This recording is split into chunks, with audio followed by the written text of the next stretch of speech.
Watch me ride.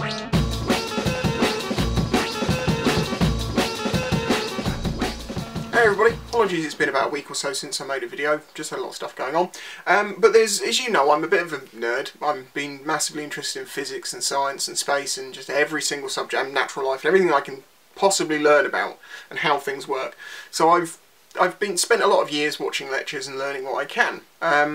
And there's a lot of talk in sort of, you know, at the moment with things like what Elon Musk is doing, talking about going to Mars and stuff, and we always think about sending humans into space. And we also think about the far off places we're going to go and what we're going to do. And there is this sad reality to it, which is we are never going to leave our solar system.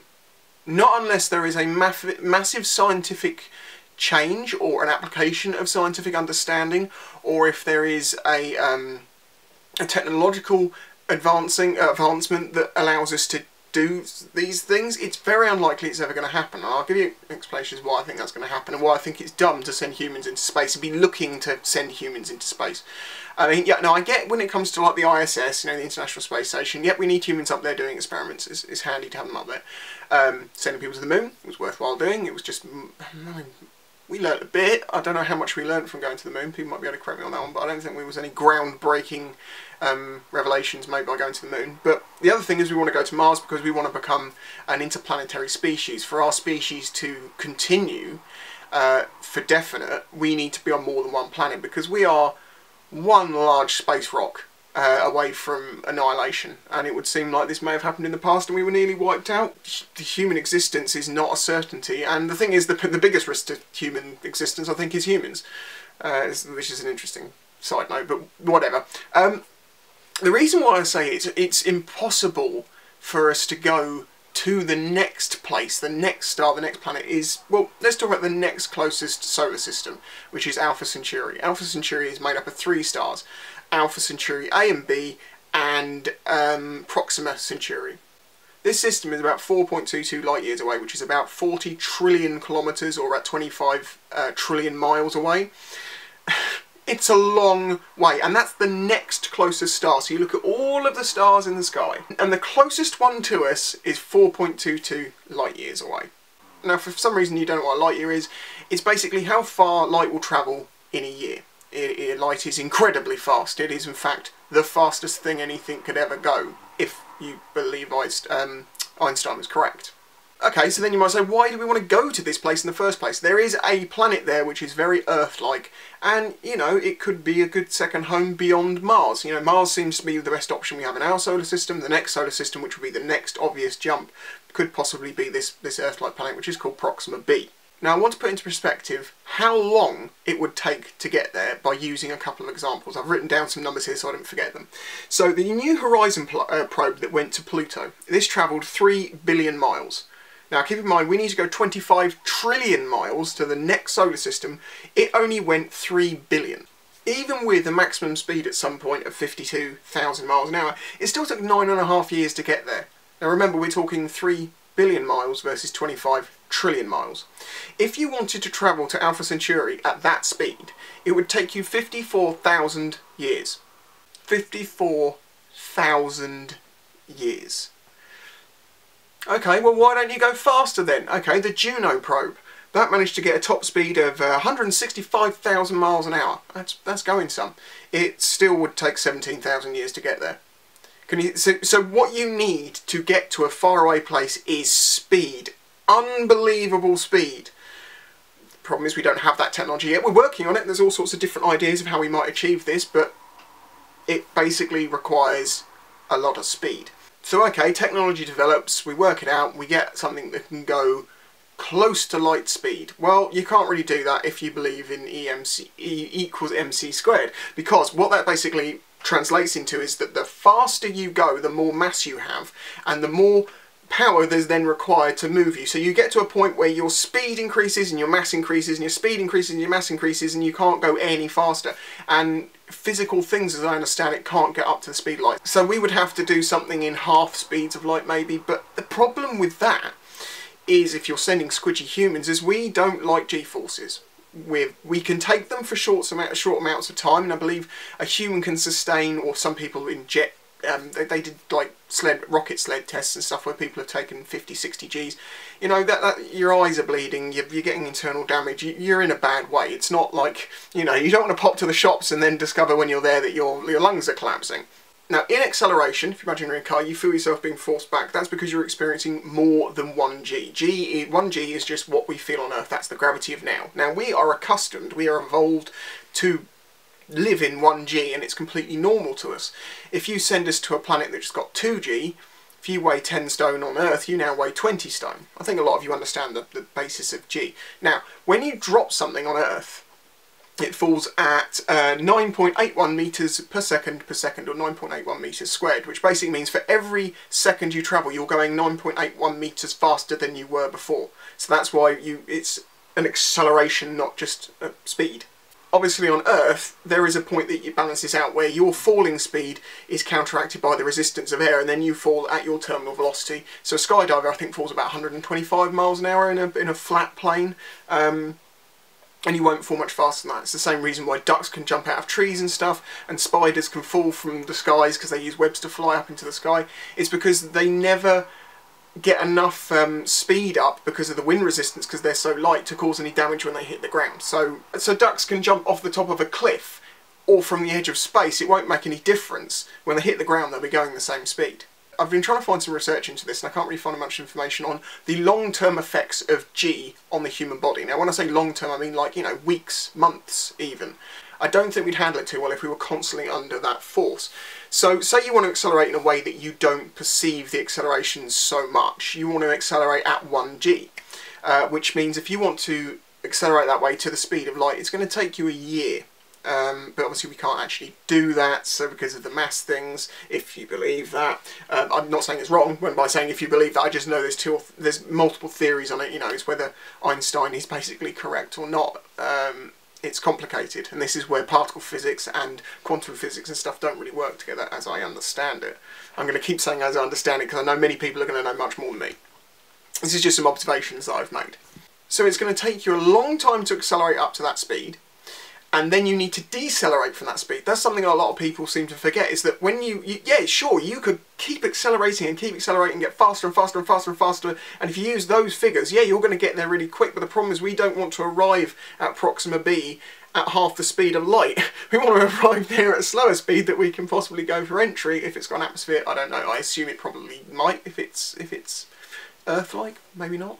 I don't know. I haven't looked into it that much. I probably should have looked into it more. That's probably going to be tonight's listening. So what's my whole point with this? If you want to send something a long way away, you should use robots. Okay, the technology that we currently have at this point, keeping in mind that in the past few hundred years, we have accelerated, well, you know, just the age of our civilization, which is not very long really. We've gone from, and science only existing about 500 years of that properly. We've gone from not knowing anything to understanding the world that we're on, the planets and time, gravity, to the best of our knowledge, where we're from, genetics. It's just so much we've learnt in such a short amount of time. And technology goes with that. You know, when I was young, I remember them and things like Tomorrow's World trying to have walking robots, and they were terrible. They really couldn't do it. And I thought, man, how are they going to ever make a robot that can do that? And now we have Boston Dynamics making robots that do parkour. It's amazing. I think we are in... I think the way that technology evolves, when you're alive, is always the best time to be alive. You know, people say, oh, well, you could look at the Industrial Revolution, see where we came from that to that. And, like, you know, from horse and cart to car and steam and engines and powered stuff. And yeah, that was amazing, but I think the stuff we're doing now is on the same scale, if not more, of like where we were a few years ago to where we are now. Obviously people are trying to create bionic limbs for people who lose limbs, so that is a way, and for robots and things, so they're making dexterous hands and appendages and stuff that you can then put on your robot. So give it a few years, give it 100 years, whatever, we're definitely going to have a robot which is capable of walking, picking up objects, identifying what it's doing, knowing its surroundings. So sending robots into space makes a lot more sense to me. Now, I'm saying robots here and not like AI, I'll get onto that. But it gets even easier in my mind because building a robot well, the way they build robots, like search and rescue robots, is to try and be as adaptive as possible, to try and be able to do as many different things, because you don't know what you're going to come across. When you send a space rocket into space, you know your environment. The robot is going to be in a certain shape, it knows where everything is, it knows what everything, it can be completely mapped out that it knows exactly where everything is, and it can have ways of moving around this area. It is a much smaller problem to me than trying to build a robot to go and find someone in an earthquake zone. In fact, NASA has been doing development on this, where they made a robot astronaut that would help human astronauts doing things. There was a bit of a mess up with that, where they put some legs on it and it ended up looking like a very scary spider out of a horror film. And it didn't go so well, and because of the space shuttle shutdown, that's kind of been put on hold. But it was only sort of, I'm sure they had end goals with it, but that was just as a helper at this point in time. Kind of reminds me of the helper robot in Interstellar. You know, the big silvery robot had a sense of humour. Yeah, it was funny, it was funny. I will just, as a complete side note, if you've ever seen Interstellar, can you please explain to me why in the beginning, when it was really time critical that it needed to get somewhere, it slowly walked along, and then towards the end of the film, it's like, oh, I need to get there, and it just turns into this spinning wheel, and it's like, why didn't you do that earlier, dude? Side note. So I think the technology to physically build a body which you could do this inside of this tube, rocket, whatever, shuttle, and could perform the experiments or use the equipment that's there, I think that's perfectly reasonable, something that we could do. Now, whether it's going to be controlled by AI or whether it's going to be controlled by humans is a problem. It would be great, feather, if it was controlled by humans, because, you know, then it wouldn't take a lot of advancements in technology from what we already have. VR goggles, manipulating hands like they use for surgery, where you get to know how to use them. You could just have gloves and they become your hands, and you see through the robot's eyes, you see your hands, you can move around the environment of the ship, and you can do all the jobs that you would do if you were there, but without any of the risks. But there's also massive payoffs for this, because when you want to send stuff into space, the absolute #1 limiting thing is mass, is weight, because the more weight you have, the more fuel you need. The more fuel you need, the more mass you have, and it eventually escalates to the point that you have, if you've ever played with like these space programs, like Kerbal, you make an absolutely giant rocket and it can barely get off the ground because it's so big it's hindering its own abilities. This is where I think if we wanted to build an interstellar ship, we'd have to take it up part by part, fuel it part by part, take it in small increments to get it out the atmosphere. Because once it's out the atmosphere, once it's out of gravity, if you can build it in space, you know, like the International Space Station, we couldn't send that up as one lump, it was never going to work. But if you do it in small parts, and that's going to get cheaper and cheaper as renewable rockets and stuff are being used. This is one of the reasons, I know a lot of people don't like Elon Musk, but some of the things that dude's doing is incredible, and he is pushing the human race harder forward than many. So for all of his flaws, I think he's a good dude.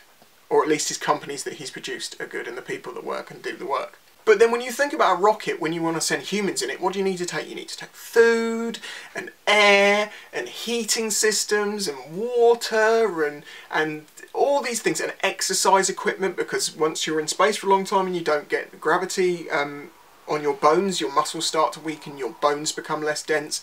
Yeah, that's why they do all these exercises. It's not to keep them fit, it's to try and put strain on them like they're under a gravity environment, like they've evolved to have. I mean, you know, in the past we have Russian astronauts that have been, cosmonauts, sorry, who've been into space for months, years even. They come back, they can't walk.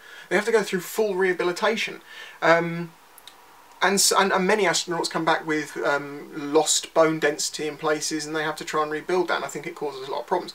Let's not also forget the fact that humans have a very limited lifespan. We get sick, so also we need all the medicines and the care for all that stuff. Hello, it's me from the future. I've got a couple of things I need to add in, so you're going to know some inserts where I try and correct some things that I haven't mentioned. Another problem for humans is radiation in space. You know, it's very high out there because you don't have the protection like the magnetosphere that we have on Earth, so the astronauts get very high radiation levels. A lot of astronauts get cancer for that reason, and if you're out in space for a long time, your chances of getting cancer, I think, are almost like 100% is going to happen. You know, just to keep a human alive on a rocket takes most of the rocket's capacity. And it also, because of the G-force accelerations we're talking about, means that you can't accelerate that fast, because you've got to look after this squidgy little thing in the middle. Put robots on it, it needs none of that stuff. You just need, well, solar panels is everything that it needs pretty much, and if not, you can take, well, you probably will anyway, take one of those nuclear batteries basically that will supply you electricity for decades, if not longer. And by that point the technology might have increased, that it might be an almost unending battery, you know, thousands of years maybe. Of course, that gets very dangerous In the same way that a big battery with a lot of capacity, when it goes wrong, anything nuclear, the more capacity it has, the bigger in the... Yeah, but at least it's in space. So considering all this, yes, I accept that sending humans to Mars is a good idea. I actually think it would be better if we could send robots to Mars, so they could build everything and then we go there, but that's some of the plans, kind of. They would like to be able to, when we could go to Mars, unless it's going to be a one-way mission where you're there and you're never coming back. They'd like, I think, like in The Martian, they'd like to send a rocket there first, land it, and then needs refuelling, so then you somehow, from the things that are on Mars, there's plenty of stuff there to make the fuels, you have to refine the ores or whatever and turn everything and do the chemistry, and then you've got fuel and you put that in your rocket and you can send yourself back. But anything outside our solar system, humans, forget it, it's not going to happen. Get the robots out there. And that's going to lead me, I know this is going to be a long video, but entertain me. That then leads me to think about other civilizations that might be out there. Probably are out there. The numbers seem to state that it's probably very likely. It is weird that on Earth we only have one example of biogenesis, which is when life creates, and we know that everything's come from this one example of biogenesis and we have all the life we have. There are, yes, they think they may have found a second one, they're not sure, but if they find a second example of biogenesis, of life starting from a different basis of, because we're carbon based, well, I think they found ones that might be silica based, I can't remember exactly, it's to do with some weird pools somewhere.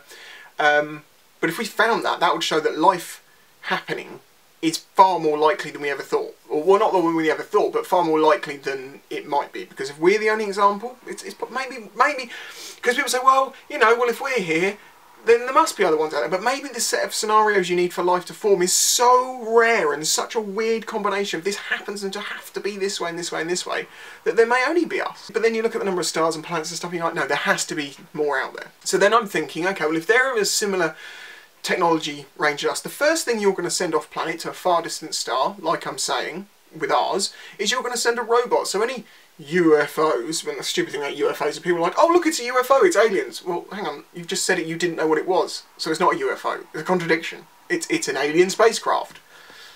No, it's just you don't know what it is. But anyway, the most likely thing I think that we would first have here is like a probe from someone. Like, we send out probes. It's the first thing we did. Send out probes, send out probe. You know, look at the Sputnik, the very first one. It just up.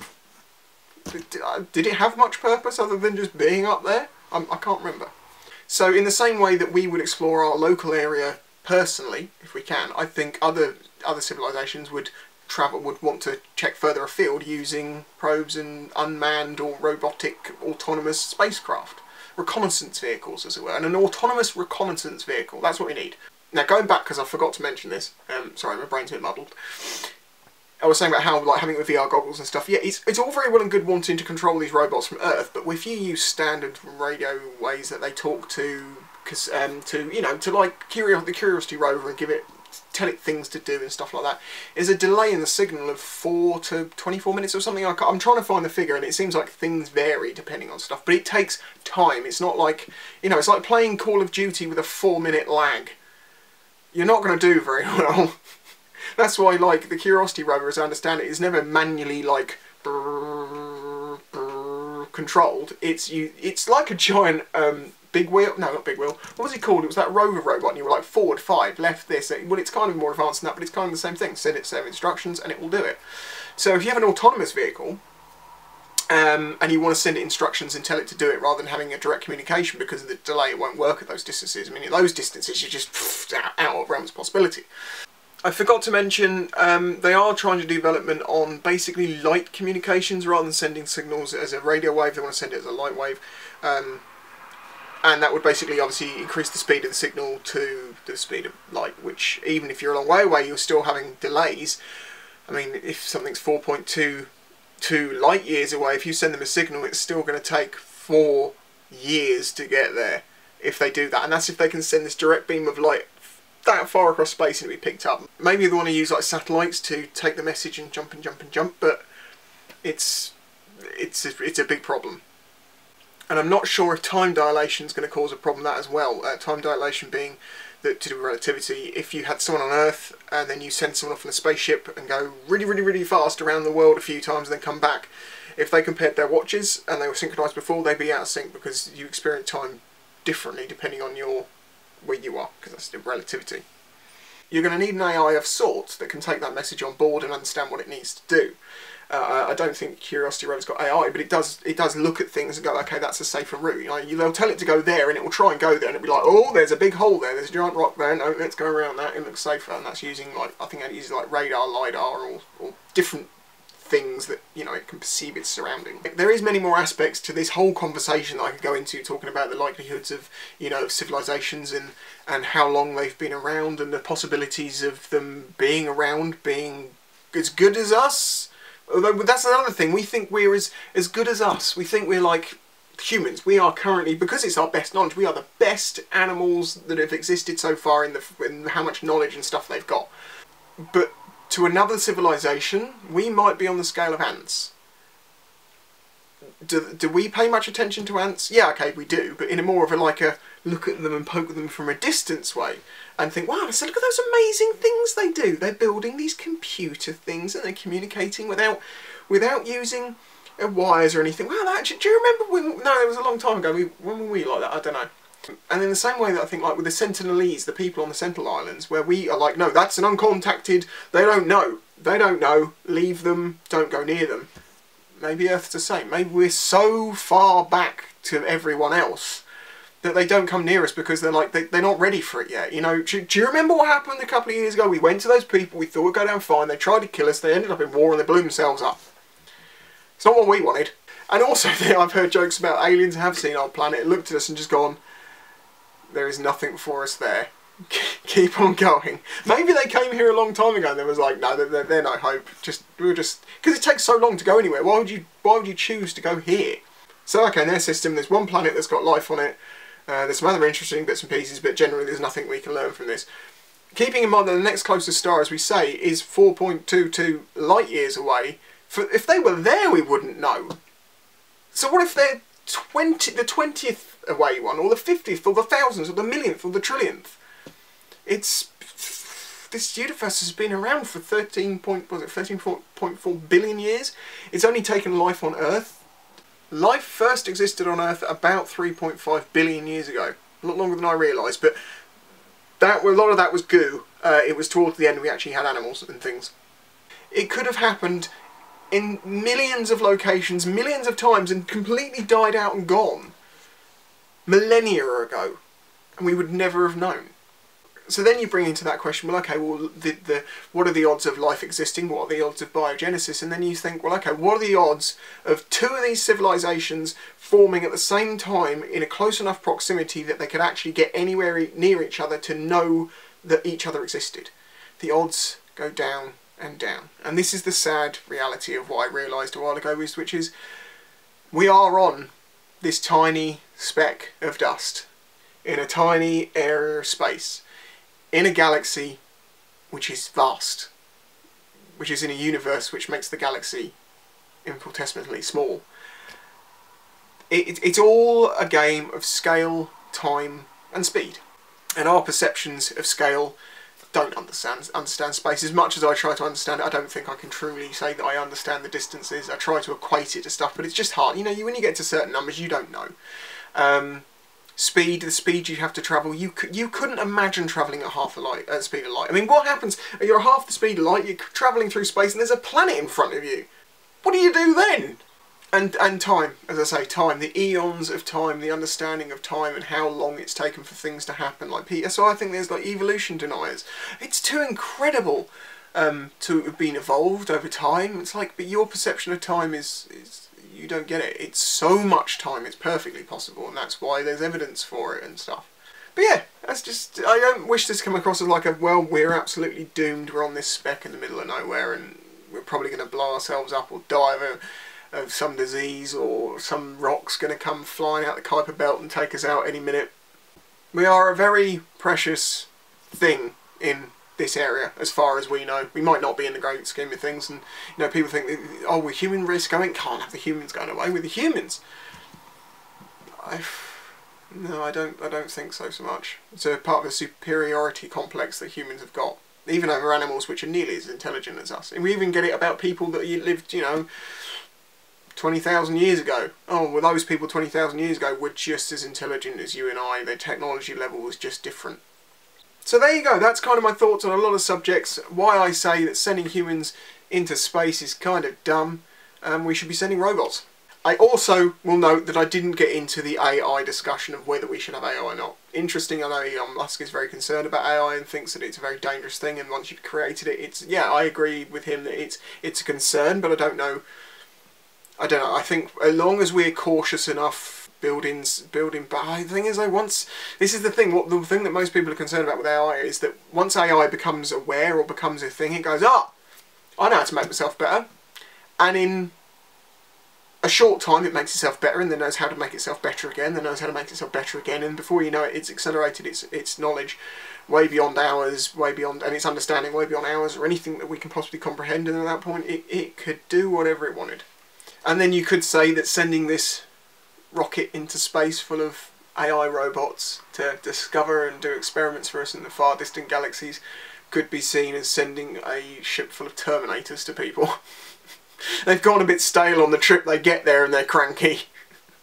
It's just a very interesting subject, it's a very interesting thing that I spend a lot of my time thinking about. I spend most of the time my brain's ticking over these things and picking up bits of knowledge and thinking, well, okay, that... There you go. Thanks for watching. If you enjoyed this video, please consider supporting my channel. There's many ways to do that, from stickers and the old style stickers that are now back for vinyl cuts, and you know, there's the stuff on the and there's keychains, and there's the Etsy store, and there's t-shirts. Oh, no, this is mine. This is Jake's, but don't buy one of mine, not his. And you can even help support me directly through PayPal. Alright, thank you very much for watching. Catch you next time. If you enjoyed this video and the other content on the channel, please consider following the links in the description to show your support.